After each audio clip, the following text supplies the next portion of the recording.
Alright guys, so let's get into how to actually use the audience section of Google Analytics, because since we're not actually using Google advertising as much to sell our dropshipping products, it just doesn't work as well, with display ads and YouTube ads and search term advertising. It's just much more, the dropshipping business and the physical products business is just much more attuned to selling on Instagram and Facebook, which is why we're going to focus most of our attention there. But that being said, Google gives you, with the Facebook Pixel, which we'll talk about in this module as well, Google gives you the most pure and accurate and detailed description of your audiences basically available anywhere. So we can see a lot of the same stuff here. Like English is obviously our primary language. We can see city, right, what the percentage of sessions have been in the last week, which is crazy. London is actually first and Toronto is before any US city, which is something that I definitely need to look at.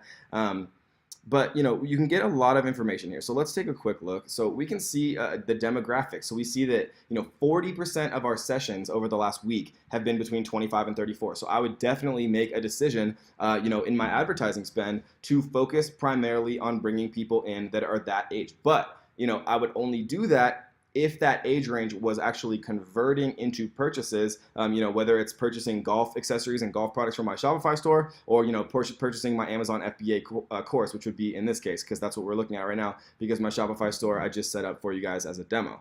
And so we can see age, we can see everything about gender, we can really see new sessions, we can see the bounce rate. We can see average session duration, right? So it looks like 35 to 44-year-olds are actually reading more. 18 to 24-year-olds are reading more than 25 to 34-year-olds, even though they make up the primary amount of actual users.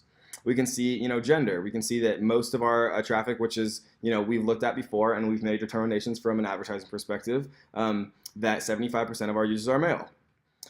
We can take a look at interest. So this is kind of like Google's version of Facebook detailed targeting. So affinity categories. We can see that most of our sessions come from people who are shoppers or value shoppers, are interested in technology, media, which makes a lot of sense, right? We can see a lot about location. So not only can we see that most of our data or most of our users are coming from the big three, right? Which is actually strange. Cambodia is higher than Australia. I would not have recognized that. So I'll take a little note to start up a Cambodian advertising campaign. But we can see by city. So I mean, and this is unbelievable data. These are by states, right, or by regions according to Google. But if we actually hone down into city, we can see that Los Angeles, Chicago, New York, right? If we're going in the USA market, which is what we're looking at right now, then it doesn't make sense for us to advertise to the US market as a whole. People in these larger cities like LA, Chicago, New York, Dallas, these are the people who are looking for passive incomes because they have higher costs of living and they want to be able to have extra spending money and things like that, more so than obviously like rural places in like Nebraska or Wyoming or something where things are maybe a little cheaper or people aren't as concerned with passive income. And so this is all beautiful data.